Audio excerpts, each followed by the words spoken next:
이 시간까지 함께 열심히 모여주셔서 감사하고, 우리 북친자매 고맙습니다.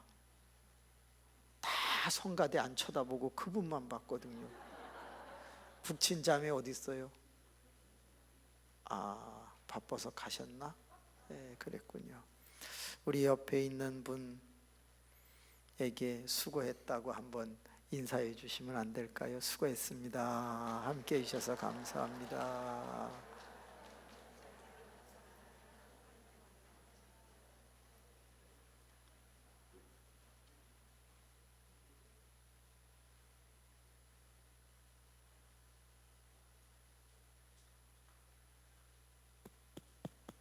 여보세요?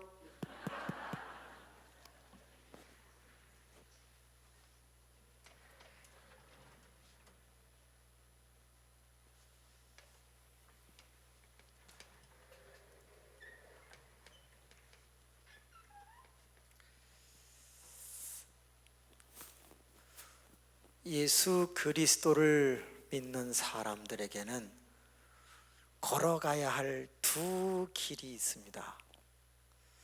예수 그리스도를 믿기 전에는 한 길밖에 없습니다. 따라합시다. 지옥행. 그 사람이 세상에서 무슨 일을 하든지 그 사람이 가는 길은 멸망의 길, 지옥의 길, 한 길밖에 없어요. 자기들은 별의별 계획을 다 세우고 별의별 일을 다 성취했다고 행복해 할지는 모르겠으나 성경은 말합니다. 예수 그리스도를 믿지 않는 사람의 가는 길은 한 길, 죽음의 길, 멸망의 길밖에 없다고 성경은 말씀하고 있단 말이죠. 그래서 그들의 길은 죄인의 종착역 지옥이곤 말아요. 그런데 우리는 성령님의 도우심, 하나님 아버지의 계획, 성자의 십자가로 말미암아 죄인이 의인되어 justification, 우린 칭의를 받아서 구원을 얻어서 이제 그리스도인이 되었단 말이죠. 우리 그리스도인이 된 사람에게는 이제 두 길이 있는데 이 두 길을 오늘 함께 나눠보려고 해요. 첫 번째 길은 무엇일까요? 구원을 완성하고 구원을 끝까지 성취하는 길이에요. 여러분, 오늘은 믿음을 지켰는데 내일 믿음이 병들면 구원받기 어렵거든요. 나의 구원을 위해서 한 길을 계속 가야 돼요. 그렇습니다. 어제 믿었던 예수님 오늘도 잘 믿어야 되고 내일도 잘 믿어야 돼요. 내 구원을 위해 우리는 이 길을 계속 가야 하는 거예요. 따라합시다. 죽는 날까지 예수님은 나의 구주이시다. 그런데 또 하나의 길이 있습니다. 그것은 뭘까요? 사역의 길이라고 하는 거예요. 구원받은 사람은 자기 구원만을 위해서 사는 것이 아니라 하나님이 계획하신 그 일, 그 영광을 위해서 나를 희생시키며 덤으로 사는 인생을 가치 있게 의미 있게 보람 있게 살아가야 하는 거지요. 따라합시다. 의미 없는 고난은 없다. 그리스도의 남은 고난을 내 육체에 채운다. 그렇습니다. 우리 그리스도인들에게는 구원의 길도 있어야 하지만 또 하나의 길이 있다면 고난을 내 육체에 채우면서 하나님의 나라를 완성해야 하는 사역의 길도 있는 거예요.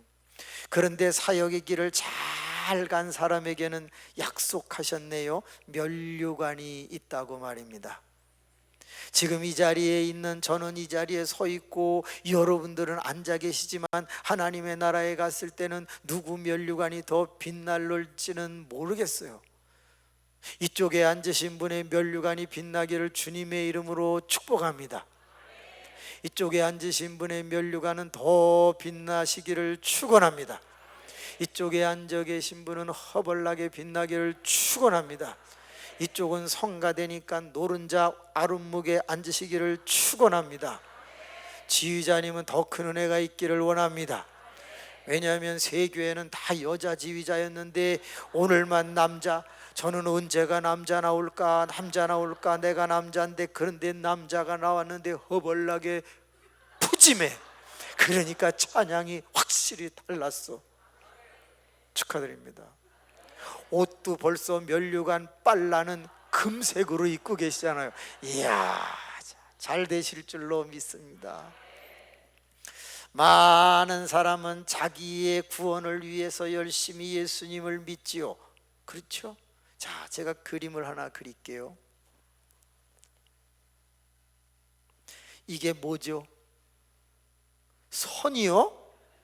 하나님 수준을 높이게 하여 주옵소서. 이게 뭘까요? 예? 길! 와! 예, 80점. 이거는 지면 땅입니다. 땅 지면을 가리키고 있습니다. 그런데 여기 나무 한 그루가 이렇게 있습니다. 이 나무의 생명은 뭐에 달려 있습니까? 아니요, 뿌리에 달려 있죠. 이 나무의 생명 여부는 뭐에 달려 있다? 뿌리에 달려 있습니다. 뿌리가 말라 비틀어졌으면 위에 나무 모양이 있다 할지라도 결국 그것은 죽은 것과 같고 그 위에 열매는 맺히지 않을 것입니다. 그런데 이 뿌리는 여러분 잘 보세요. 지면 밑에 있기 때문에 눈에 보인다, 안 보인다? 안 보입니다. 그렇다면 우리가 구원이라고 하는 문제를 다시 한번 생각해 볼 때, 내가 살았다 죽었다 구원받은 영혼이 확실하다, 뭐에 달려있다? 뿌리 신앙에 달려있다라는 거예요. 이 뿌리 신앙을 조금 다른 말로 해보면 구원관입니다. 구원이라고 하는 관념, 구원이라는 생각, 구원이라는 관점, 구원이라는 가치관, 구원이라는 신학, 구원이라는 그 생각과 마음이 분명하면 그것은 뿌리 신앙을 갖고 있는 거지요. 조금 심하게 얘기해 보겠습니다. 교회를 나오느냐 안 나오느냐도 중요하지만 사실은 그 사람이 예수를 믿느냐 안 믿느냐가 더 근본적이라고 말할 수 있습니다. 그렇지요? 여러분 중세의 암흑기라고 잘 아시지요? 성 어거스틴이 있은 이후부터 313년 밀라노 칙령이 있고 그 위에 성 어거스틴이 있은 그 뒤부터 1000년 동안 중세는 기독교의 암흑기를 경험하게 됩니다. 왜? 그 전에는 로마에 의해서 핍박과 탄압으로 인해서 카타콤베에서 지하 무덤에서도 신앙생활을 잘 지켜서 그들은 예수 그리스도를 철저하게 믿고 있었는데 313년에 로마의 국교가 기독교가 되면서부터 그 감옥에 갇혀 있고 그 무덤에 갇혀 있던 사람들이 지상으로 다 나오게 되었거든요. 그래서 모든 교회들은 언덕 위에 지어졌고 사람들은 그 교회에 가서 열심히 예배를 드리다가 이런 생각을 하게 됐어요. 교회를 나오기만 하면 구원받는다. 왜? 예수 믿는 사람이 교회를 나오니까. 그런데 1000년의 암흑기가 가면서 이상해졌어요. 실제로는 교회를 나오는데 예수님은 잘 안 믿어. 그냥 교회만 갔다 오면 예수 믿은 것으로 생각을 하고 실제로 예수 그리스도에 대한 그 참된 기독론, 기독관은 없는데, 그런데 교회만 갔다 왔다는 그 행위 하나만 가지고 자기가 구원받은 줄 알아. 그래서 1517년에 그건 아니지, 오직 믿음, 예수를 믿어야 되지, 교회를 가는 것도 중요하지만 그것보다 더 중요한 건 예수를 믿는 관이 있어야지. 그러면서 종교 개혁이 일어나게 되는 거지요. 그래서 중세 때는요, 교회를 가면 구원이 있다 그랬다가 이제는 종교개혁 이후에는 예수를 믿어야지 구원이 있다. 교회를 가도 아니 예수를 안 믿는다면 어떻게 구원이 가능하겠는가. 그러면서 한스 퀸이라고 하는 사람이 중요한 교회론을 이야기하기 시작한다. 그 후에 많은 학자들이 말합니다. 이제는 중요한 게 뭐냐, 교회를 갔느냐 안 갔느냐도 물론 중요하지만 그거보다 더 중요한 거는 당신의 머릿속에, 당신의 마음속에 예수가 나의 구주라는 진정한 고백, 나는 죄인이다, 하나님의 은혜 없이는 살 수 없다는 그게 있느냐 없느냐, 구원관이 너무나도 중요했던 거예요. 그래서 신학, 머릿속에 진짜 내가 하나님에 대한 그 간절한 내용들 이성적으로 알고 있는가, 마음으로 그것을 믿는가, 신앙. 내가 겉으로 얼마나 표현하느냐 못 표현하느냐 그건 상관이 없어. 표현을 혹 어설프게 하고 제대로 못한다 할지라도 나는 믿느냐, 나는 믿느냐, 믿습니다. 그러면 놀랍게도 그는 뿌리가 살아있는 거기 때문에 구원을 받을 수가 있는 것이죠.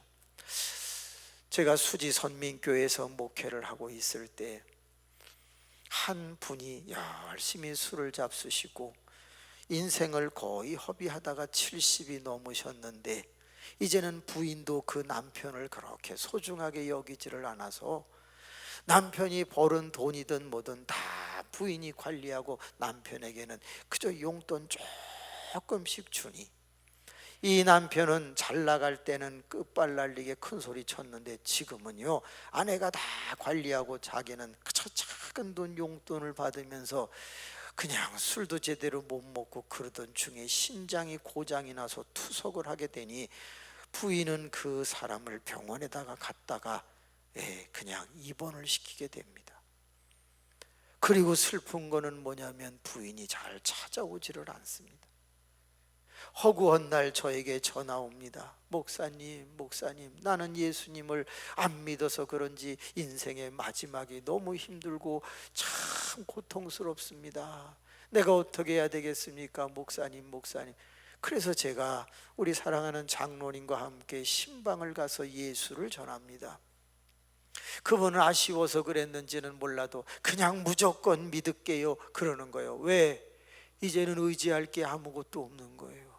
부인도 찾아오지도 않고 애들도 찾아오지 않고 돈도 없고 매일같이 그 투석하느라고 하루에 4시간씩 주사를 맞다 보니 혈관이 다 딱딱하게 굳어서 그냥 퉁글져 나와가지고 어휴 너무 끔찍해, 팔이 막 이렇게 부어있는 거예요. 목사님, 죽을 수도 없고 너무 힘듭니다. 그래서 이제 복음 제시를 하고 예수님을 믿으라고 그랬더니 아멘 그러면서 이렇게 말하는 거예요. 목사님, 가끔 가다 와주세요. 저 너무 외로워요. 제가 이렇게 주사를 맞고 여기 한번 잠깐 나갔다 오려고 그래도 전부 비밀번호로 문을 잠궈놨기 때문에 못 나간다는 거야. 왜? 나가서 사고 나거나 또 아니면 무슨 다치고 나면은 간호원들이 더 힘들기 때문에 전부 층마다 다 문을 잠궈놨다는 거예요. 나 갇혀서 삽니다. 목사님이 오실 때만 문을 열어줍니다. 그 저보고 오라는 거예요. 그래서 가끔가다 신방을 갑니다. 너무 기뻐합니다. 그리고 그분에게 또 예수를 믿느냐고 묻습니다. 믿습니다. 하나 여쭤볼게요. 그분 교회 한 번이라도 나왔어요, 안 나왔어요? 안 나왔어. 아직까지 예배당에 한 번도 나온 적이 없어. 그런데 예수님을 믿는다는 거야. 뭐가 있는 겁니까? 뿌리가 있는 겁니다. 정씨였는데 정 누구님, 예수님 믿으세요? 믿습니다. 누구세요? 잘 모릅니다. 그런데 그분이 나를 위해서 돌아가셨다는 건 목사님에게 들어서 진짜 알고 있고 그건 믿습니다. 그러면 정성도님, 본인은 누구세요? 나는 죄인입니다. 70평생 넘도록 죄만 짓고 살았습니다. 그래요. 로마서 3장 23절 모든 사람이 죄를 범하였음에 하나님의 영광에 이르지 못한다고 한 거 아시죠? 아예 들어서 압니다. 로마서 6장 23절 아시죠? 죄의 싹슨 사망이요 하나님의 은사는 그리스도 예수 우리 주 안에 있는 영생이니라 아시죠? 예, 예수 믿었으니까 이제 영생이 있다는 걸 믿으셔야 돼요. 믿습니다. 내가 이 땅에서는 이렇게 고통스럽게 살지만 내가 세상을 떠나면 저 하나님의 나라에 들어갈 줄로 믿습니다. 그래요. 그런데 목사님, 나 예수님 믿는데 나 세례 받고 싶어요. 그래요. 교회 와서 받으세요. 제가 그럴 수 있습니까? 병원에서 내보내 주지도 않는데. 장로님과 의논을 했습니다. 장로님, 병원에서 세례식을 제가 할 수 있는데 해도 되겠습니까? 아유, 그러면요, 그럼 장로님 기도할 때 입으시는 검은 가운 입고 오세요. 저도 가운 입고 갈게요. 그 하얀 가운, 검은 가운 다 입고 그리고 물을 준비하고 갑니다. 다시 복음 제시를 하고 점검을 다 한 후에 그리고 세례식을 병원에서 침례합니다. 보는 사람은 아무도 없습니다. 당사자와 장로님과 저하고 셋이서 세례식을 베풉니다. 성부와 성자와 성령의 이름으로 정 누구누구에게 세례를 베푸노라. 그분이 눈물을 막 흘려요. 이제 정 성도님은 물속에 들어가 장사 지내고 이제는 새 피조물이 되어 다시 살아나셨습니다. 하나님의 자녀가 되었습니다. 믿으십니까? 아멘. 슬픈 일이야. 그리고 얼마 있다가 그분이 세상을 떠났어.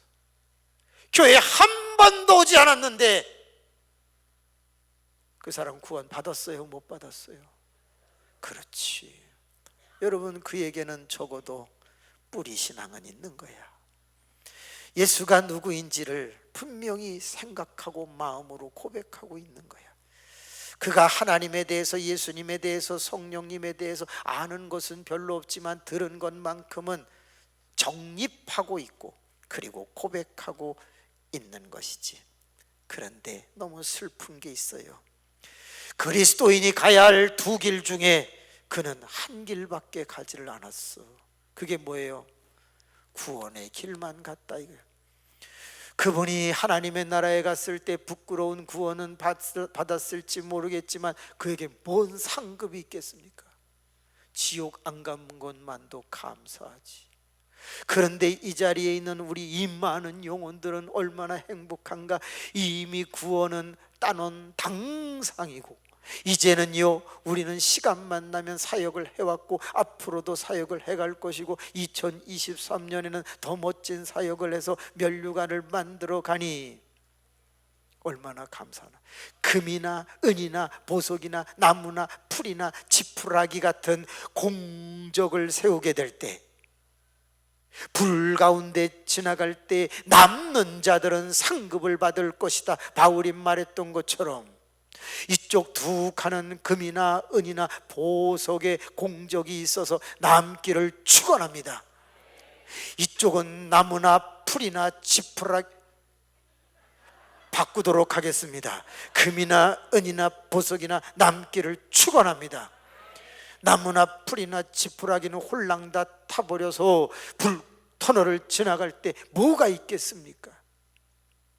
오늘 이 밤에 나오신 분들은 다 면류관이 예비되어 있는 줄로 믿습니다. 그런데요, 사탄은 피식피식 저 대문 밖에서 웃고 있는지도 몰라요.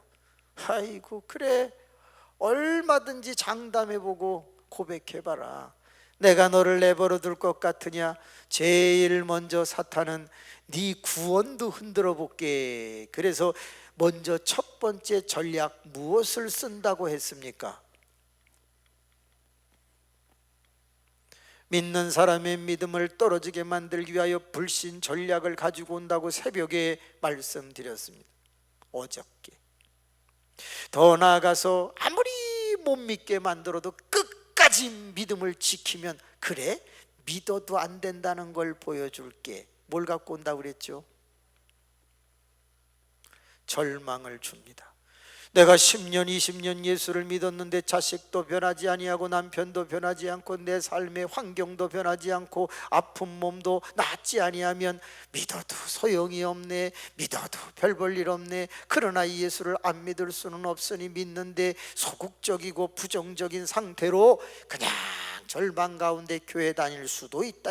그런데 끝까지 절망하지 아니하고 소망을 지키고 나가면 그때 주변에 있는 사람들이 이렇게 말합니다. 오, 저 사람은 저런 환경 가운데서도 흔들리질 않아, 대단한 믿음이야. 그때 까딱 잘못하면 여기에 걸리는 거죠.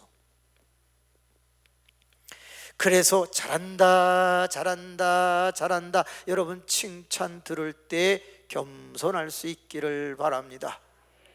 그런데 이 정도 되면은 이제 하나님께서 복도 주시거든요. 그때 여러분 많은 복을 받게 되면 사탄이 탁 치고 들어오는 네 번째 전략이 뭐라 그랬어요?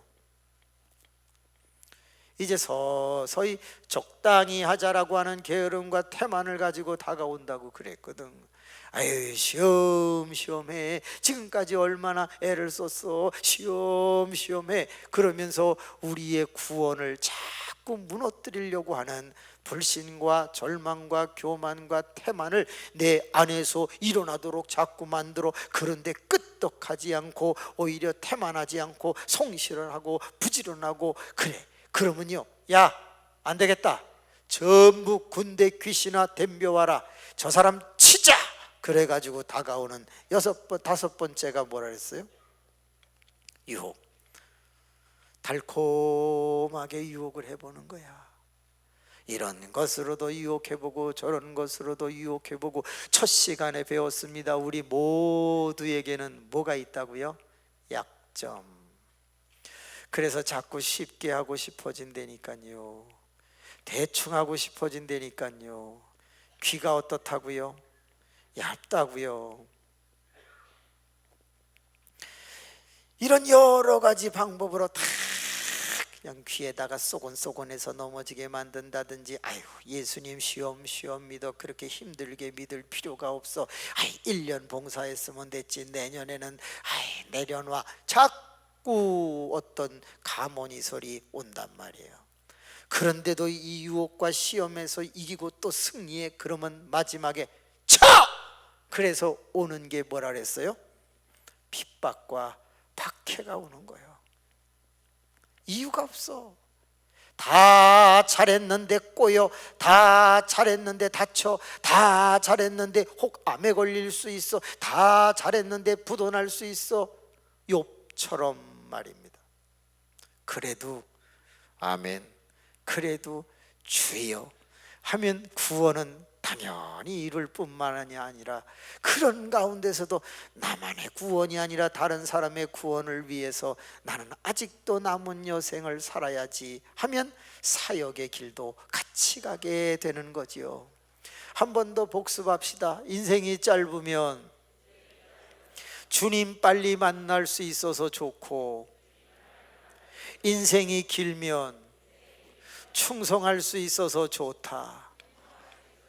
우리 옆 사람하고 인사합시다. 오래 사세요. 그거는 장수하라는 말이 아니야. 그거는 사역을 더 열심히 하라는 말인 거지. 한 번만 더 합시다. 일찍 죽으세요. 그거는요, 빨리 타락하기 전에 구원받으라는 얘기야. 아멘입니까? 옆 사람을 쳐다보세요. 일찍 가게 생겼나? 징그럽게 오래 살게 생겼나? 생명은 하나님의 손에 달려 있는데 꼭 기억하세요. 인생이 짧으면 주님 만나서 좋고, 길면 사역 충성할 수 있어서 좋다. 그런 마음 가지고 돌아가서 내게 맡겨주신 교회 금년에 2배, 3배로 세우실 수 있기를 축원합니다.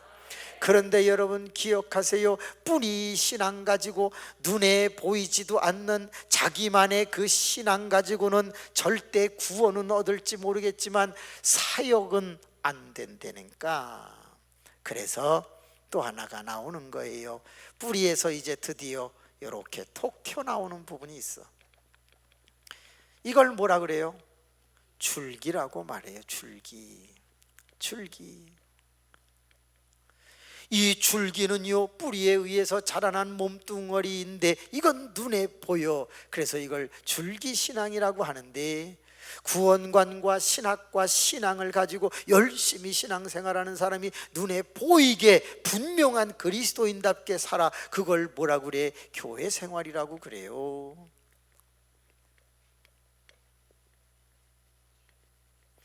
이 교회 생활을 하다 보면 일단 뭘 많이 하나? 기도 생활을 잘해요. 그래서 어디까지 나가요? 새벽 기도까지 나가. 주여! 새벽 기도까지 한단 말이야. 요쪽 칸만 주여! 시작! 표정을 보니까 별걸 다 시키고 난리네. 막 그래요. 쫙 가서 기도해. 그런데 말이죠, 새벽에 주여! 하고 기도하면, 아이고 새벽 왜 저렇게 진짜 매너 없이 소리를 지르고 그래. 자기만 기도해? 그러면서 또 시험을 줘. 그래도요, 주여 죄송합니다. 그리고 기죽지 말고 또 더 해야 되는 거지. 이렇게 크게 안 하면 거의 다 뭐 하냐면요, 앞에 엎어져 갖고 자. 그리고서 딱 깨면요, 여기 이등병 짝대기 딱 하나 그어 가지고 여기가 그냥 눌려 가지고 이렇게 가. 그러죠. 네? 그러니까 기도 막 생활이. 어디 가시오? 아유 새벽 기도 갑니다. 아이고 참 열심히 믿습니다. 열심히 믿어요. 그러면서 기도하는 모습이 보이니까 줄기신앙인 거지. 아유 또 헌금은 또 허벌나게 해요. 또 헌금은 그 당신은 벌어다 주는 걸 다 교회 갖다 바쳐? 그러면서 맨날 꾸지람을 들으면서도 또 갖다 바치고 또 갖다 바치고. 조금 모아볼라 하면 또 담임 목사님이, 여러분 우리 교회에 필요한 물건이 있으니 성물을 사놓읍시다. 여러분 교회를 좀 고쳐야 되겠습니다. 피가 셉니다. 여러분 마이크가 찍찍 소리 납니다. 바꿉시다. 스피커 하나 좀 바꿨으면 좋겠어. 허구한 날 자꾸 돈 달래. 그래서 자꾸 갖다 바쳐. 이런 생각을 갖지. 아이고 좀이나 동록이 나지 않는 하늘에 열심히 쌓아둬야지 하고 갖다 바치지만, 따라합시다. 세상에서는 빚만 진다. 빚만 줘. 자꾸 갖다 바쳐. 예. 그러니까 사람들이 이렇게 말하는 거예요. 아이고 교회는 열심히 갖다 바치면서 뭐 축복을 주시는 하나님을 믿는다더니 맨날 돈 빌리러 다녀. 나보다도 못 살아. 아이고 난 그럴 바에는 하나님 안 믿는다.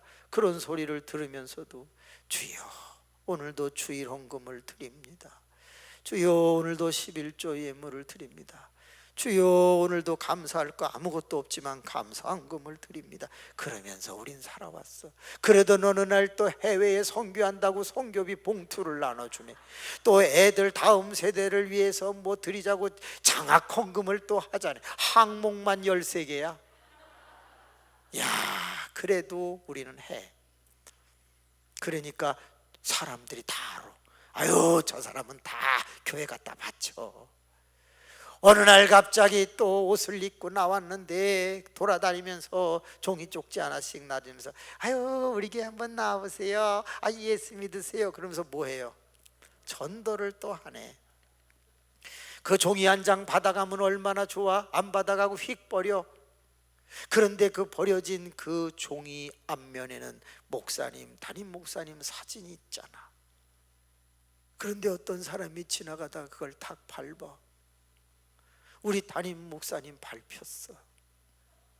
그러면 권사님은 또 얼른 가서 주시면서 옷에다 닦아. 알아주는 사람 없어.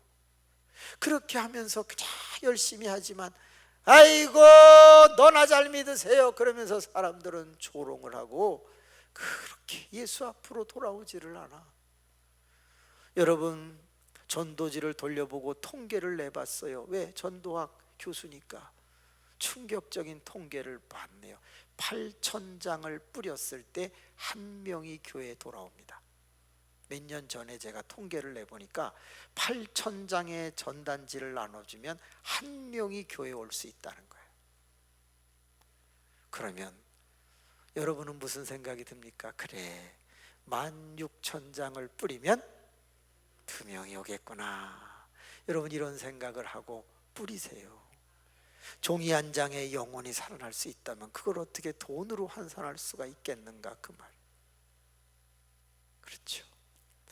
열심히 기도해, 헌금 드려, 전도해. 그리고 우리 집은 벌레투성인데 교회는 가서 열심히 닦고 봉사해. 그쵸? 우리 집에는 변기통에 누런 게 가득 꼈는데 교회에 가서는 낙스부 가지고 반짝 대머리 빛나듯이 다 닦거나. 목사님이 신방을 간다 그러면 오지 마세요. 왜? 안 치운 지 2년 됐어. 그런데 교회에 와서는 내 집보다 더 깨끗하게 해놔. 우리 집에서는 반찬 뚜껑 열어서 6일치 계속 같은 반찬으로 가족이 먹어. 맛이 약간 가고 곱이 낀 거는 얼른 뒤집어 갖고 다시 꺼내놔. 그런데 교회에서는 매주마다 새 반찬을 만들어서 교인을 대접하고 봉사해.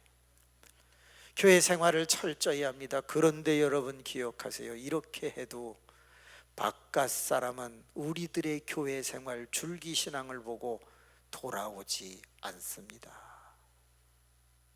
옛날에는 이렇게 열심히 하면 기독교인들은 달라, 기독교인은 성실해, 그리고 성실이라는 말 옆에 항상 진실해라는 느낌을 가지고 그래도 그리스도인들을 믿고 돌아왔거든. 기독교인들은 잘 된다더라, 기독교인들은 진실하더라, 기독교인은 믿을 수 있다, 교회 목사입니다, 아유 그러시면 존경해야지. 그래서 꽤 알아주었었는데 언제부터인가 이제 기독교는 손가락질 받는 대상이 되고 말았어.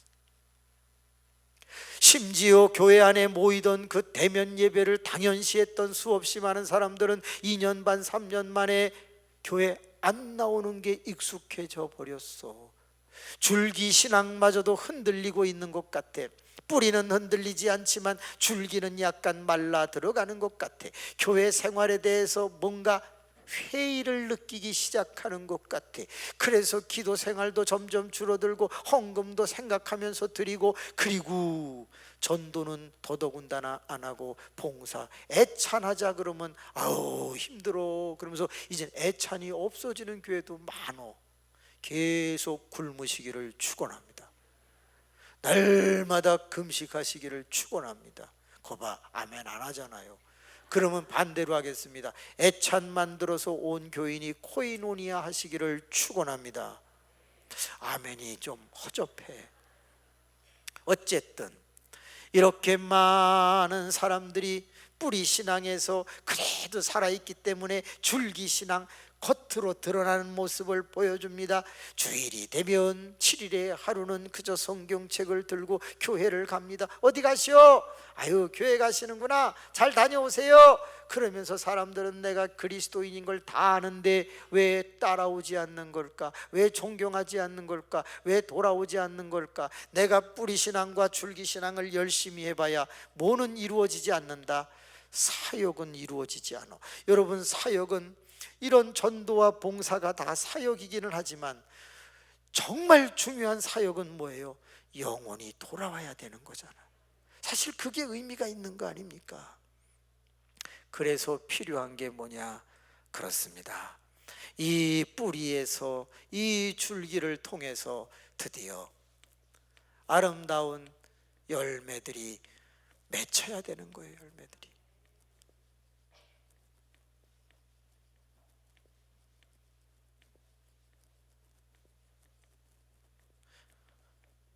이게 무슨 열매예요? 사과요? 하나님 정신 차리게 하여 주옵소서. 이거 어디 사과같이? 이거 뭐예요? 에? 포도? 포도가 나무 꼭대기에 감이요? 예, 따라합시다. 모른다. 하여튼 뭔가 막 맺혔어. 이거를 우리는 뭐라 그래요? 열매라고 그래요. 그런데 드디어 내 뿌리에서 내 교회 생활을 통해서 안 믿는 사람들이 이런 종교 생활하는 걸 보는 것이 아니라 그 사람의 삶과 생활이 전혀 달라진 모습, 야, 저 사람은 정말 열매를 맺히고 있네, 우리랑은 달라, 그런 걸 보여주시면 좋겠다. 따라합시다. 열매신앙. 그래서 우리 그리스도인들은 신앙생활에 세 단계가 있는데, 구원을 위해서는 뿌리신앙을 가져야 하지만 이제는 사역을 위해서는요, 줄기를 뛰어넘어 열매신앙으로 나아가야 된다고 주님이 금식 중에 말씀하셨습니다. 이제 세상 사람들은 네가 외치는 입술의 그 내용을 가지고 믿는 것이 아니라 내가 삶에서 보여주는 그 생활로 돌아오시겠다. 하나님 그렇게 말씀했어요. 이 주변에 있는 이 많은 인천에 있는 사람들이 당신의 삶, 당신의 생활을 보는 거지 당신의 입을 보는 것은 아니다. 당신의 열매를 보여달라라고 하는, 당신의 열매, 나와 다른 열매, 당신이 예수 그리스도를 믿기 때문에 나와 차원이 다른 생활을 하고 있는 걸, 그걸 보여줘. 열매를 보여줘. 마태복음 5장, 6장, 7장 산상수훈의 5장이 시작되는데, 이 5장에 팔복이 있고, 그리고 뒤로 가서 38절부터 42절 사이에 예수 믿으란 말은 한마디도 없습니다. 교회 열심히 다니라는 말도 솔직히 없습니다. 헌금하라는 말도 없습니다. 봉사라는 말도 없습니다. 눈은 눈으로, 이는 이로 갚으라는 것을 내가 말했지만 내가 다시 말하니 너희는 이렇게 살라. 오른편 뺨을 치면 왼편을 돌려대고, 속옷을 달라는 사람에게 겉옷까지 주고, 오리를 가고자 하는 자에게 십리를 가고, 달라는 사람에게 주고 굽고자 하는 사람에게 거절하지 말라. 이렇게 말했어. 그게 뭐야? 열매를 말하고 있는 거. 열매. 죄야, 이게 아니라 네 열매를 보여라 이 말이야.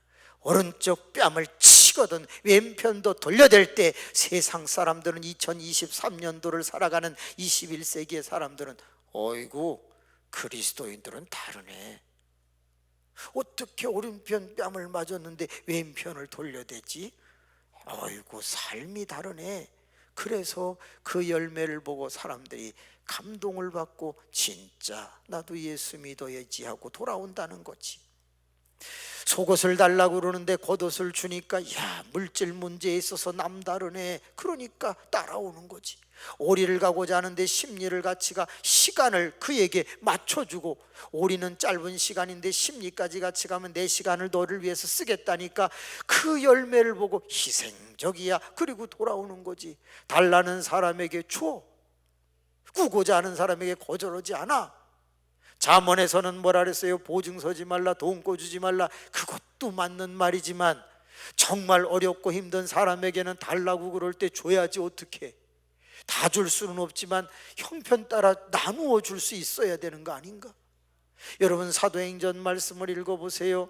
저는 가장 큰 감동이 되는 말씀이 있는데, 모든 사람들이 자기 가진 것을 팔아 사도들 앞에 갖다 놓았다. 사도들은 그것을 모든 사람에게 나누어 주니, 따라합시다. 가난한 자가 하나도 없었더라. 교회마다 가난한 자가 하나도 없었더라고 사도행전은 기록하고 있네. 그게 뭔데? 그게 열매 아닌가? 오죽하면 꾸려고 하겠어. 그런데 거절하지 말라고 성경은 말하고 있는 거잖아. 지금 우리가 살아가는 시대는요, 나 혼자 구원받기 위해서 예수 잘 믿는 그 구원관, 입만 열으면 예수 예수 예수 고백하는 그것 갖고는 다른 사람이 안 돌아온다니까. 내가 교회 열심히 다니고, 아우 저 교회 가야 돼요, 주일 성수해야 돼요, 그런 것 갖고는 미안한데요, 열매가 안 맺혀진다니까. 이제는 이 모든 기본을 뛰어넘어 안 믿는 사람에게 내가 그리스도인으로서 보여줘야 할 삶이 있다는 것이죠. 두 분만 나와보세요. 청색 옷하고 그 다음에 고등색 옷 입으신 분, 후줄구리하게 입으신 분, 두 분 이렇게 나와보세요. 예, 두 분, 예. 이렇게 하신 분, 두 분 나와보세요.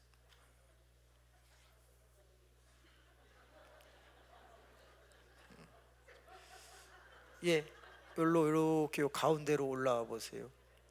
예. 그냥 올라오셔도 된다고 그러네요, 목사님이. 예. 요 가운데 여기 한번 와보세요. 두 분이 마주 보세요. 잘해 주시기 바랍니다. 누가 언니세요? 아, 그렇군요. 그러면 동생 되시는 분이 언니의 오른편 뺨을 한번 쳐보세요.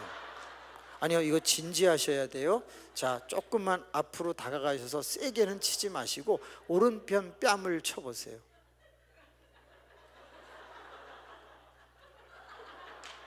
아니, 그러면 설교가 안 되니까 오른편 뺨을 쳐야 왼편을 돌려댈 수 있거든요. 자, 오른편 뺨을 쳐보세요. 아, 언니가 나 후려쳐 이렇게 말했거든요. 그러면 언니가 한번 때려보세요. 오른편 뺨을 쳐보세요. 신용만이라도 해보세요. 신용만이라도.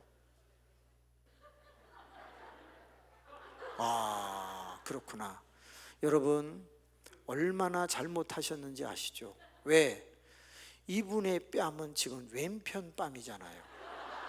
이분의 손은 오른손이 맞는데, 그러니까 오른편 뺨을 쳐보시라고요.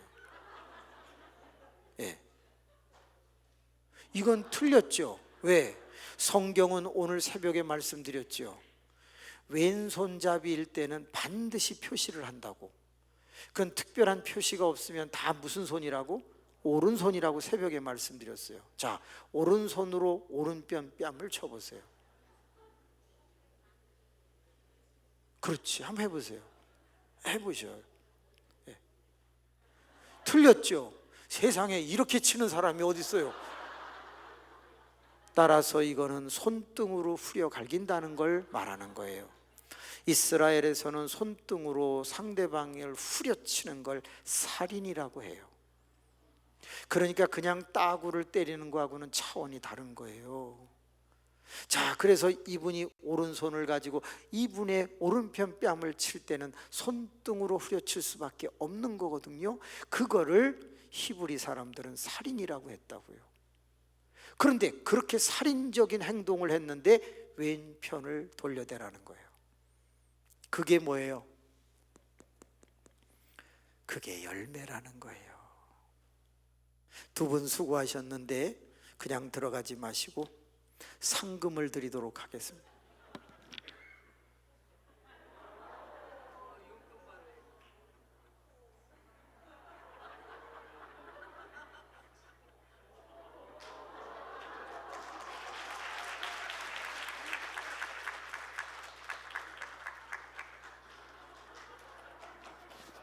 두 분이서 커피 사 드시기 바랍니다. 천국같이 같이 가시기 바랍니다. 네, 여러분 잘 보세요. 오른편 뺨을 맞았다는 건 모욕적인 살인 행위를 상대방에게로부터 당했다는 거예요. 그런데 그리스도인들은 어떻게 하라고요? 왼편을 돌려대래요. 가능해요? 불가능해요? 불가능하지. 30초 뒤에 이 자리에 모든 분들이 가능하게 해드리겠습니다. 30초만 지나면 우리는 다 할 수 있습니다. 왜? 생각이 바뀔 테니까. 많은 사람은 이 본문을 읽을 때 자기는 피해받은 자라는 입장에서 이 본문을 읽고 있다는 게 문제인 거예요. 내가 억울하게 당했다, 나는 피해자다, 이렇게 이 본문을 읽으니까 오른편 뺨을 맞았을 때 이 내가 억울하게 어떻게 참어, 이러니까 안 되는 거예요. 근데 생각을 조금만 바꿔볼까요? 나는 가해자야. 내가 이 사람에게 엄청나게 잘못을 저질렀어. 그러니까 그 사람이 화가 나서 내 오른편 뺨을 후려 갈겼어. 그래도 나는 미안해. 그러면 왼편 돌려댈 수 있어요, 없어요? 있지. 따라합시다. 가해자 입장. 우리 너무 많은 사람들은 항상 성경을 읽을 때 자기중심적으로 자기가 피해자라고 읽으니까 모든 게 안 되는 거야. 그런데 이게 그냥 말을 그렇게 하는 게 아니라 증명해 보겠습니다. 우리는 로마서에 의하면 뭐의 빚진 자예요? 사랑의 빚진 자야. 바꿔 말해 볼까요? 우리는 누구 사랑을 덧입었나?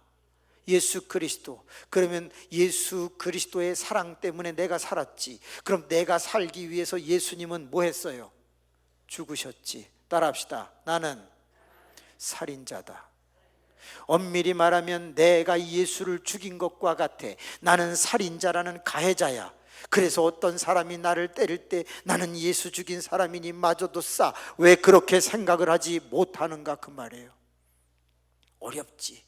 그런데 생각이 조금만 바뀌면, 그래, 나는 이제 덤으로 사는 인생, 갈라디아서 2장 20절에 나는 죽었고 그리스도가 내 안에 살아서 내가 함께 살아가는 거야. 그렇게 따진다고 하면 나는 가해자 입장에서 늘 어떤 사건을 바라볼 수만 있다면 렉스 탈리오니스, 동태보복을 하지 않을 수 있다 그 말이에요. 눈은 눈으로, 이는 이로 갚는 그런 거 안 해도 돼. 그거는 내가 항상 피해자라는 관점에 있었기 때문인 것이지. 그런데 내가 예수 죽인 가해자이니까 그가 나를 때려도, 맞아요, 나는 살인자입니다. 내가 당신을 죽인 것은 아니지만 당신보다 더 위대한 분을 죽였으니 치시오. 나는 그분 때문에 구원을 얻었으니 당신도 나 때문에 구원을 얻으시면 좋겠소. 그리고 맞아야 되는 거지. 따라합시다. 부모 입장. 나는 우리 어머님을 보았습니다. 그리고 내 주변에 있는 정말 성숙한 부모님들을 보았습니다. 자식이 뭘 잘못해도 다 부모님들은 내가 부족해서, 내가 잘못해줘서 그래. 자식이 취직을 못하면 아이고 내가 잘못 가르쳐서. 왜 다 자기가 잘못했다고 그래? 그건 그 자식이 잘못한 건데 왜 내가 잘못했다고 그래?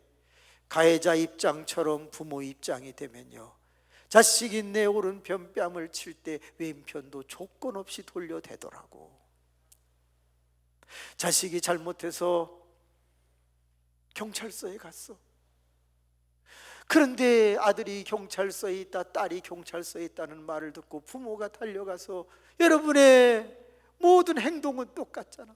아유 선생님, 우리 자식이 잘못했습니다. 제가 잘못 가르쳐서 그렇습니다. 한 번만 합의 봐주시고 용서해.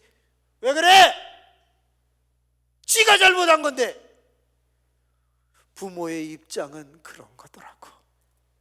오른편 뺨을 맞아도 자식을 사랑하기 때문에 왼편도 돌려대며 다 내가 잘못해서 그랬다고 그러는 것이지. 세 번째, 따라합시다. 죽은 자 입장. 죽은 자는 말이 없어. 팍 맞아도 죽었기 때문에 에휴 나는 없다. 자기를 부인하고 제 십자가를 지고 예수 그리스도를 쫓는 우리 그리스도인들에게는 왼편도 자연스럽게 돌아갈 수 있어야 돼. 자, 30초가 아니라 1분이 지났습니다.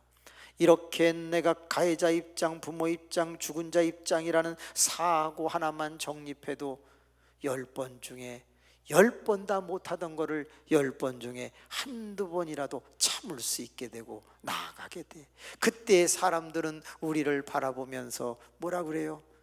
야, 확실히 믿는 사람이 다르기는 다르구나.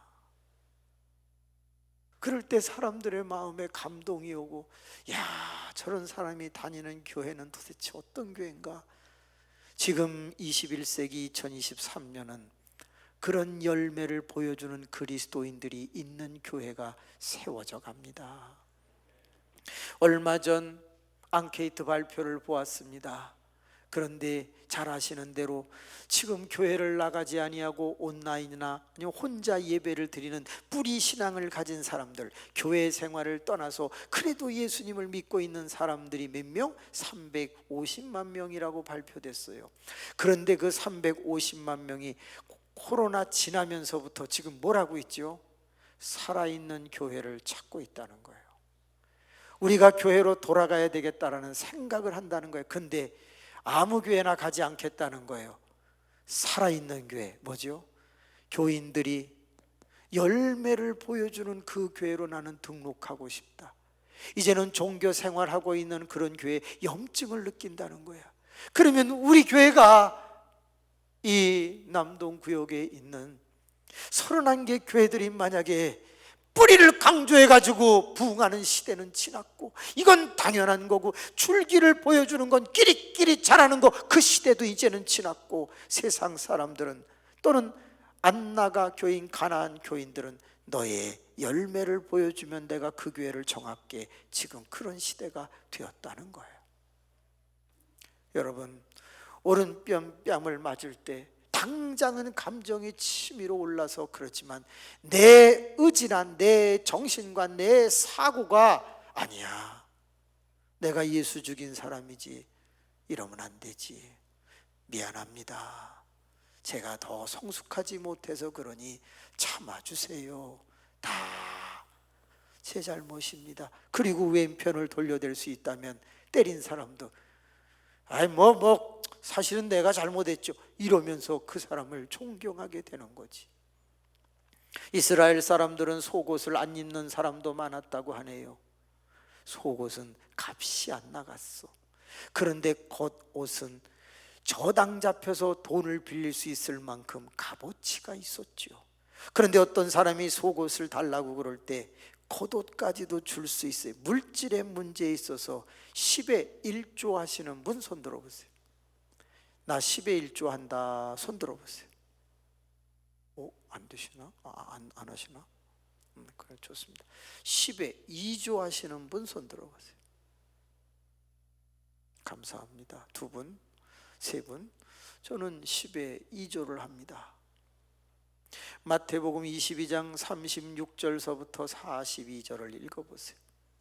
한 율법사가 예수님과 대화를 나누는데 최고의 선지자의 명령, 율법의 강령은 뭡니까? 하나님을 사랑하고 이웃을 사랑한다, 그거죠. 그래서 어느 날 갑자기 제 마음속에, 그래, 10의 2조를 띄어서 10의 1조는 하나님께, 10의 1조는 지갑에 놓고 다니다가 이해관계가 없어도 처음 보는 사람이라고 해도 이 사람을 도와줘야 되겠다라고 할 때 그것을 쓰자라고 한 거예요. 속옷을 달라는 사람에게 겉옷을 주자 하는 마음으로 그런 삶을 산지 온 20년이 지나갑니다. 한 번은 사당동이라고 하는 곳에서 설교학을 강의하고 있었어요. 거기 총신과 그 순복음대학원 대학교 거기 양 곳에서 이제 설교학을 강의하고 점심시간에 밥을 먹으러 나왔는데 이렇게 9,900원을 주면 그 코너에서 이렇게 갖다 먹는 데가 있었어요. 그리고 이제 스테이크를 먹으면 25,000원이 플러스 되는데, 그냥 그 코너에 있는 것만 갖다 먹어도 되니까 거기 가서 이제 한 접시 갖다 놓고서 딱 먹으려고 기도를 하는데, 사람들이 제 기도하는 모습을 보면 왠지 창피할 것 같아 갖고 기도를 짧게 했어요. 따라합시다. 지저스 땡큐 아멘. 딱 기도하고 먹으려고 하는데, 어머나, 앞이 갑자기 환해지는 거예요. 뭐야?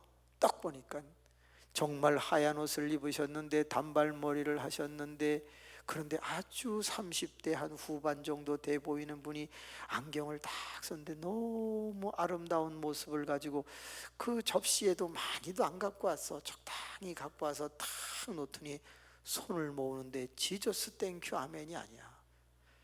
하나님 아버지 감사하옵나이다. 어머나, 어떻게 그 아름다운 목소리로 기도를 하는데 사람들이 다 듣겠어. 놀랄 준비 2분을 해. 제가 볼 때 꽤 길었어. 딱 이런 모습을 하고서 기도를 하는데 너무 아름다운 거예요. 그래서 저는 먹을 수가 없었어. 지저스 땡큐 아멘 갖고는 양심의 가책이 돼서 저 사람이 먹어야 제가 먹을 수가 있겠더라고. 그래서 이제 가만히 이렇게 그냥 접시만 쳐다보고 언제 끝나나 언제 끝나는데, 그분이 딱 끝났는데 먹는 모습도 이뻐. 엄청 이뻐. 다 먹는 거예요. 저도 모르게 먹다가 얼른 가서 카운터에 가서 10의 2조 중에 이웃 사랑을 걸 빼가지고 9,900원을 딱 이제 계산을 하고 얼른 와서 이제 제 걸 먹습니다. 세상에 이쁜 사람은 2접시도 안 먹어. 딱 막 반 접시 먹고 나가. 여러분은 전부 세 접시, 네 접시 먹으니까 자꾸 이 배가 소콜이 엎어놓은 것처럼 이렇게 나오는 거야. 아우, 세상에. 다 걷는 것도 이뻐. 그리고 닦아서 계산을 하려고 그러는데 뭐 제가 했다고 이제 막 이렇게 얘기가 됐겠지요. 그분이 저한테 왔어. 제 음식비 계산하셨나요? 아, 예. 왜요? 저 아세요? 모릅니다. 근데 왜요? 아, 기도하는 모습이 너무 감동적이어서 제가 그만하게 됐습니다. 집사님이세요? 지저스 땡큐 아멘 했는데 목사라고 할 수는 없잖아. 그래서 아, 예. 그랬어. 그랬더니 어느 교회 집사님이세요? 그래서 아, 제가 저 잠실 효성교회 집사입니다. 이렇게 얘기했더니 아, 그렇군요. 네, 감사합니다. 주일날이 됐어. 가운 탁 입고 단에 서가지고 찬송을 부르는데 어머, 그 사람이 들어왔어. 들어오면서 이렇게 보더니 그러더니 앉아서 예배를 드렸습니다. 끝나고 나서 인사를 하니까 집사님? 아, 예. 목사님이세요? 예. 어머, 신기하다. 왜요? 제가요 교회를 찾고 있었는데요, 제가 그 사당동에 있는 교회 다 돌아다녀 봤어요. 그런데 그 돌아다녀 봐도 그 목사님이 저를 잡거나 찾아오지를 않았어요. 10교회가 다 그랬어요. 그래서 하나님, 목사님이 저를 필요로 하는 그런 교회, 그리고 목사님이 저에게 먼저 다가오는 교회, 그 교회로 제가 가겠습니다 했는데 저는 이 교회 보니 어머, 집사님이 아니고 목사님이네요. 저 이 교회 정할게요. 그래가지고 사당동에서 잠실까지 그분이 옵니다. 그때가 개척한 지 몇 년 됐을 때인데 세상에 지하 38평에 있었는데 그분이 어머나 제일 11조를 많이 하는 집사님이 되어주셨어요. 이만큼씩 했어요. 매달. 동그라미는 원하는 대로 붙이세요. 저희 교인 중에 제일 많이 하셨어요. 수년 동안 그렇게 하는데 그분이 오면서 교회는 완전히 달라졌어요. 첫째, 그분만 들어오면 광채가 나. 환히 하얀 옷만 입고 다녀.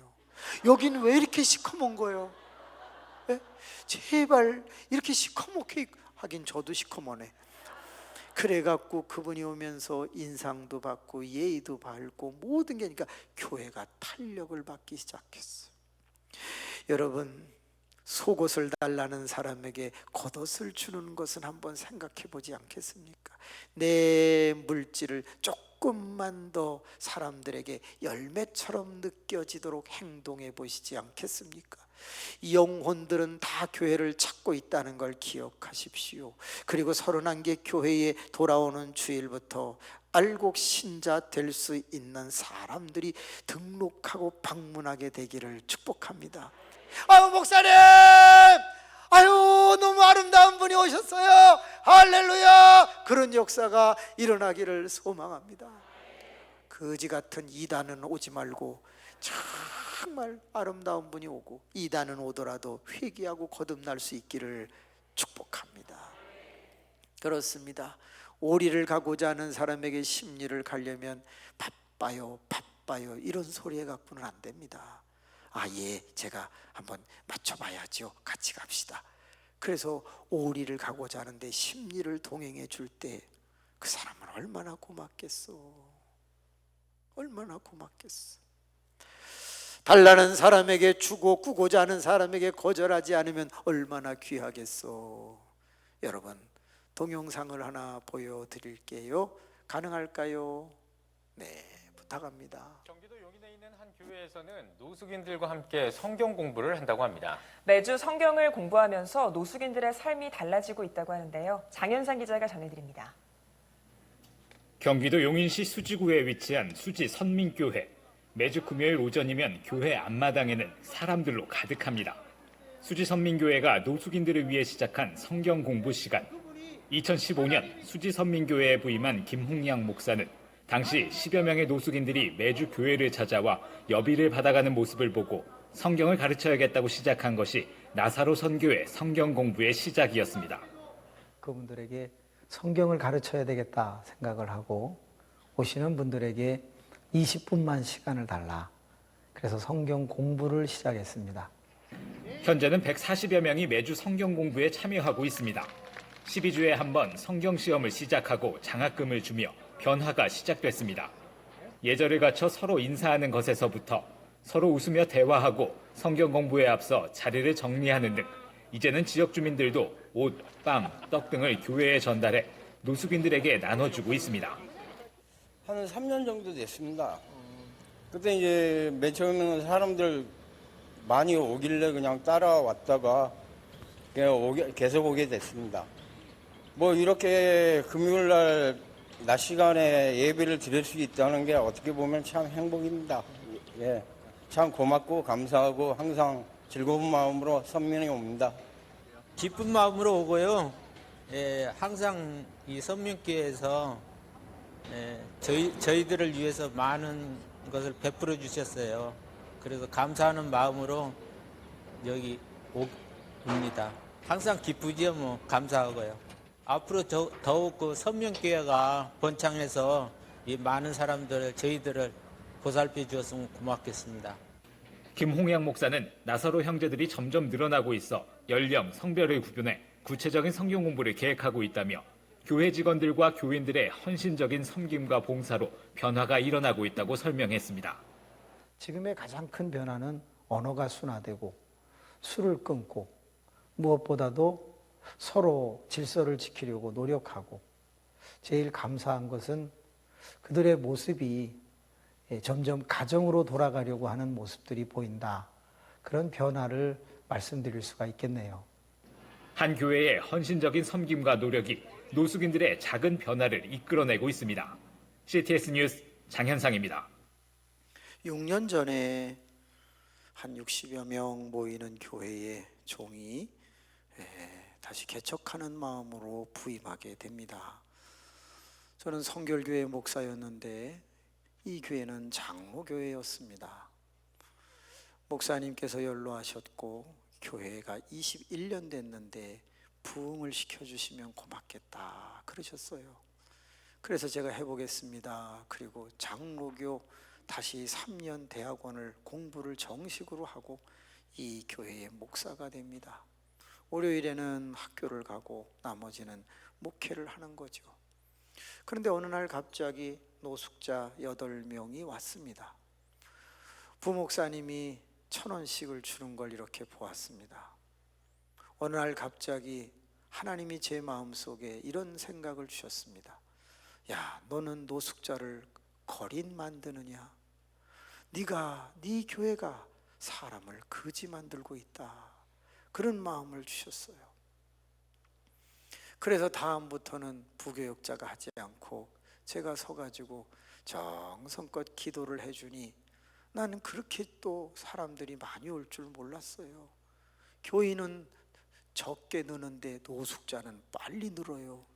그래가지고 얼마 만에 30명이 되었습니다. 엄청 부흥 잘하더라고요. 그래서 그분들에게 우리 예배 보자. 그래서 금요일 날 예배를 드렸는데 다 주무시는 거예요. 야, 이 주무시는 거 어떻게 깨우지? 그러다가 제가 20분만 시간을 달라. 우리 성경을 공부하자. 단 12번을 가르친 다음에 시험을 보는데 다 맞으면 장원급제다. 장원급제 하신 분은 한 번 그때 당시 드릴 때 2,000원씩을 드렸어요. 매주 2,000원씩. 그런데 장원급제를 하면 50배를 드린다고 했어요. 그럼 얼마죠? 10만 원입니다. 2등을 하면 8만 원, 3등을 하면 6만 원, 4등을 하면 4만 원 그렇게 주겠다고 했어요. 생각외로 예배를 바꿔서 성경 공부로 옮기자 어머나 이 사람들이 그렇게 열심히 공부를 해요. 그리고 12주가 지난 후에 쫙 시험을 봤는데 만점자가 8명 나왔어요. 그래서 80만 원을 이제 지불하게 되죠. 더 나아가서 이제 성경 암송으로 한다. 세상에 50요절을 외워갖고 오는 사람이 장원급제를 합니다. 아까 이 누구누구라고 하는 사람이 50요절을 외워갖고 왔어요. 이러면서 점점 늘어나는데 얼마 전 제가 이 교회를 떠나기 전에 250명씩 오기 시작을 했습니다. 근데 어떻게 할까 그러고 있었는데 문제가 터졌습니다. 그게 뭐지요? 코로나입니다. 예배당에 모여서 추울 때는 온풍기를 틀고 더울 때는 에어컨을 틀면서 성경 공부도 하고 시험도 보고 그러는데 교인 몇 분이 저에게 다가오더니 목사님, 병 옮기시면 어떡하려고 그래요? 저분들 바깥에서 하시든지 하세요. 그러는 거예요. 제가 어떻게 노숙자에게 나가라고 할 수가 있습니까? 그랬더니 그러면 우리 교인들 시험 들어서 안 나옵니다. 알았습니다. 금요일 날 9시가 되었을 때 그 자리에 한 200명 정도 와 있을 때였어요. 여러분 미안합니다. 오늘은 공부 대신에 제가 여러분에게 상의할 게 있습니다. 사실은 저에게는 2 교인이 있는데 여러분에게 구제를 해드리는 교회 안에 교인이 있고 구제를 받으러 오는 교회 바깥에 교인이 있는데 여러분입니다. 그런데 교회 안에 교인들이 여러분이 예배당 들어오는 거에 대해서 코로나 때 좀 부담스러워합니다. 저는 여러분도 사랑하고 교인도 사랑하는데 어떻게 해야 되겠습니까? 그분들이 구제비를 헌금을 내주지 않으면 여러분에게 드리는 것도 어려운데 저는 이러지도 못하고 저러지도 못하고 제가 여러분을 나가라고 할 수는 없습니다. 솔직하게 얘기를 했습니다. 그때 한 사람이 손을 딱 들더니 목사님, 우리는 받기도 좋습니다. 우린 노숙자잖아요. 딱 그래. 그러니까 여기저기서 맞습니다, 맞습니다 막 그래. 그때 제가 울었어요. 그 사람들이 뭐 받기 좋겠습니까? 추운데 아니 좋지. 더운데 뭐가 받기 좋겠습니까? 에어컨 트는 실내가 좋지. 그런데 그들도 생각이 있는 거야. 목사님 곤란하게 만들지 말자. 그리고 그분들이 바깥으로 다 스스로 나가 주었어. 그래서 저기 길바닥에 쫙 있는데 한 분이 목욕탕 의자를 기증했어요. 이렇게 엉덩이 모양 이렇게 된 거. 그래가지고 그걸 전부 깔아놓으면 거기 와서 이제 앉아서 기다리고 길바닥에서 마이크를 쓰면 고성방가로 주민이 신고를 하니 그냥 육성을 가지고 막 외쳐대는데 하나님이 열매를 보여주기 시작합니다. 모든 교회가 조심조심하고 사실 자기네 예배도 잘 모이지 않는데 저 교회는 모이는 것뿐만이 아니라 어떻게 노숙자들을 저렇게 250명씩 모아가지고서 구제를 하냐. 한 번에 올 때 당시에 5,000원으로 인상이 되었고 그리고 마스크를 주고 감기약을 주고 떡을 주고 빵을 주고 잠바를 주고 양말을 주고 신발을 주고 그들이 달라는 것은 다 구해서 주니 1억이 넘는 비용이 재정이 들어갑니다. 그래도 계속 그걸 합니다. 그런데 이게 웬일입니까? 코로나가 터지고 그러면서 안에 있던 사람이 바깥으로 나갔는데 이게 하나님의 역사였던 거예요. 왜? 온 아파트에서 지나가는 사람이나 창문에서 내다보는데 여러분 노숙자는요 가까이서 보면 냄새나고 지저분한 것 같지만 멀리서 보면 총천연색입니다. 그냥 되는 대로 있기 때문에 알록달록해. 멀리서 보니까 길바닥에 그냥 수백 명이 막 바글바글 하는데 뭐 웃기도 하고 뭐 한 사람은 서갖고 소리를 지르고 그러니까 이야 좀 뭐 하는 건가 알고 보니까 구제하는 거야. 그러다 지나가는 사람이 이걸 촬영해서 CTS에 보내고 MBC에 방송을 하고 막 그랬습니다. 그러다 보니 저 교회는 살아있어, 저 교회는 살아있어. 나는 예수 믿으라고 외친 게 아니라 칠판 어디 갔어? 누가 여기다 갖다 놨어? 사실은 달라는 사람에게 뭔가를 주고 싶었던 것밖에 없었는데 그게 5년 6년 계속되는 사이에 사람들도 모여들었지만 사람들이 전부 보고 저 교회는 정말 그 노숙자가 우리 교회 등록하는 게 아니에요. 그냥 그것을 보고 사람들의 양심을 친 거지. 우리는 예수를 믿는데 왜 돕지를 못하는가 그러더니 그들이 새벽에 와가지고 헌금을 하기 시작하는데 여러분 놀랄 준비, 새벽이 100명이 되기 시작했어요. 8명, 13명 나오던 새벽 기도가 우리 교인들이 막 6, 70명씩 나오고 외부 교인이 3, 40명씩 나오면서 새벽 기도가 막 늘기를 시작합니다. 그런데 저는요 솔직히 이 얘기는 안 하고 싶지만 해야 될 것 같아요. 주일날에는 이렇게 헌금이 올라오면은 주님 11조 감사 선교 건축 헌금을 축복하여 주시고 이러고 그냥 도매금에 사실은 뭉뚱그려서 하잖아요.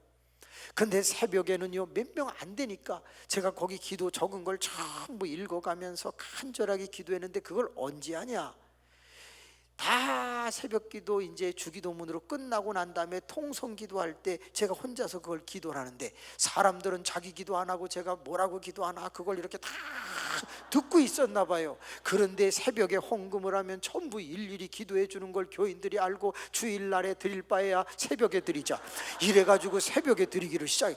정말 농담이 아닙니다. 하루에 60개 50개씩 봉투가 올라옵니다. 그러니까 일일이 기도하면 저는 기도 오래 해서 좋고 기도하는 목사처럼 보여서 좋고 성도들은 또 자기 기도 해주니까 좋고 주일날 드려봐야 땡인데 야 평상시에 드리, 그러니까 새벽 기도 안 나오던 사람들이 헌금 드리는 날만 일찍 와갖고서 그날은 기도 듣고 가요. 그런데 제가 만약에 기도를 제대로 안 해줬다 전화와, 왜 씨 짧게 했냐고, 그러면 더 길게 할 테니까 더 액수를 올리라고 제가 이렇게 농담을 하면 그러면서 놀랄 준비, 주일 낮에 나오는 헌금보다 주중에 나오는 헌금이 더 많아지는 데까지 이르게 되고 새벽 기도가 살아나고 길거리에서 그런 일들을 벌여지면서 소문이 나기 시작하는데 어머나 그 인원이 늘더니 6배로 부흥하는 역사가 일어납니다. 그러더니 7배로 재정은 10배로 부흥해 11억이 넘어가는 역사가 일어납니다. 아니 어떻게 이런 일이 일어날 수 있을까? 그때 저에게 쓰러짐이 왔고 기도하던 중에 하나님이 가르쳐 주신 게 하나 있습니다. 지금은 열매 신앙을 보여주는 교회가 부흥한다 그랬어요. 그렇습니다. 뿌리 없이는 줄기가 만들어줄 수 없고 줄기 신앙이 있는 사람만이 열매로 도전할 수 있는데 이제는 우리가 줄기 교회 생활 열심히 하는 것만으로는 안 됩니다. 이제는 우리가 가서 삶으로 뭔가를 보여줘야 합니다. 여러분의 열매가 교회를 부흥시킬 수 있는 것입니다. 나 구원에 만족하지 말고 이제는 구원에서 사역의 길로 넘어가는 모든 영혼들 되시기를 주님의 이름으로 축복합니다. 그런데 점점 재정이 많이 들어가니까 무슨 다른 방법이 없을까 하고 하나님 앞에 기도를 하는데 갑자기 이런 마음을 줍니다. 미션 푸드. 그렇다. 그래서 교회 근처에 있는 모든 빵집을 돌아다니기 시작했습니다. C2, 그 다음에 파리바게트, 그 다음에 플레이줄로 막 이런 데를 돌아다니면서 빵이 남으면 그 빵을 기증해 주시지 않겠습니까? 노숙자를 돕겠습니다. 대신에 그 빵 주신 만큼 그걸 돈으로 환산해서 기부금 영수증을 끊어드리겠습니다. 그랬더니 어차피 빵을 버릴 바에야 교회에다 갖다 하자. 그래서 그 빵을 매주마다 그 주변에 있는 그 빵집에서 그걸 베이커리기에서 다 가지고 옵니다. 빵을 잘 보관했다가 그것을 그 노숙자에게 주니까 어머나, 떡집에서 감동을 받고 어떤 의사가 이렇게 내려다보니까 양심에 갇히게 되는 거야. 나는 왜 흘려보내지를 못하는가? 나는 의사가 너무 많이 버는데 왜 나는 남을 도와주지 못하는가? 그러더니 전화가 왔어. 목사님, 저는 다른 교회 다니는데 노숙자 전체가 몇 명입니까? 네, 한 250명 옵니다. 그러면 매주마다 제가 떡을 하겠습니다. 그러려면 80만 원이 넘어갈 텐데요. 할 수 있습니다. 그러더니 어떤 사람이 떡을 갖다 놓고 또 어떤 사람들은 아파트 주민 그 분여회 거기서 갑자기 옷들을 다 모았는데 따라합시다. 닥스. 막 이름 메이커 있는 것들을 막 전부 갖다 가지고 그걸 지천을 갖다 놓고 마당에 놓으면은요 이 노숙자들이 자기 더러운 옷 내려놓고 그거 가지고 가. 그러면서 저 교회만 갔다 오면 새 사람이 돼. 봉투 이만큼의 빵과 떡과 뭐 가진 거 다 넣고 거기 5,000원 딱 넣어서 주면요, 그분들이 너무 행복해하는 거야. 어느 날 한 사람이 딱 오더니, 목사님, 저희를 인격적으로 대해 주셔서 감사합니다. 아유, 당연하죠. 저도 옛날에 학생 때 노숙자였을 때가 있었어요. 옛날 생각을 하면서 그렇게 말을 했습니다. 그분이 이런 말을 했어. 목사님, 혹시 교인이 속색이거나 어려운 일 생기시면 못 받는 돈 있으면 저한테 얘기하세요. 우리는 주민등록증이 없습니다. 제가 해결해 드리겠습니다. 혹시 교회를 해코자 하는 사람이 있으면 저희 올 때 말씀해 주세요. 매복했다가 죽여버릴 테니까. 할렐루야! 다윗이라고 하는 사람이 도망 다니다가 400여 명이 그에게 모여들어서 다윗 왕국이 형성될 때 기초를 마련했어. 그래서 어느 날 갑자기 목회와 신학에서 저에게 별명을 붙여주셨어. 뭐라고요? 노숙자의 아버지, 낮은 데로 임한 교회. 이렇게 해갖고 여러분 몇 번 실리기를 시작했어. 그랬더니 여기저기서 교인들이 막 알아서 등록을 하는데 부흥이 저절로 되는 거야. 지금은 입으로 하는 것도 소중하지만 삶으로 하는 때가 되었다. 옆 사람을 바라보세요. 열매가 주렁주렁 맺혔죠? 예, 당신은 위대한 사람입니다. 기도하겠습니다. 은혜가 많으시고 자비로우신 아버지, 우리는 3박 4일 말씀의 여행, 기도의 여행을 떠났습니다. 2023년 우리 각 교회는 어떻게 달려가야 할지 많은 것들을 이제 생각하게 됩니다.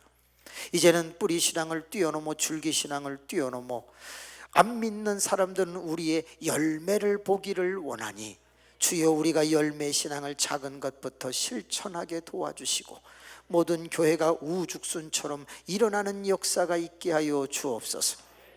하나님이여, 남동 지방외에 31개 이상 되는 이 교회들에게 하늘의 뭇별처럼 바다의 모래알처럼 벌떼와 구름떼와 같이 영혼들이 금년에 몰려오게 하여 주옵소서. 사랑하는 교우 여러분, 우리 이제 교회를 위해서 기도하는 시간이 되었습니다. 오늘은 마지막 날이니까 여러분 뜨겁게 기도해 주십시오. 오늘 가장 많이 모이셨는데 감사하고요. 주님을 3번 부르고 내가 다니는 교회의 이름을 불러가며 담임 목사님의 초남을 불러가며 우리 교회가 금년에 2배, 3배 부흥하게 해달라고 간절히 확신 갖고 기도할 수 있기를 바랍니다. 기도합니다. 주여, 주여, 주여. 은혜가 많으시고 자비로우신 아버지 하나님, 교회가 일어나게 해주시기를 원합니다. 열매 신앙으로 나아가게 해주시기를 원합니다. 나나 구원받는 것에 그치지 말고 하나님의 사역으로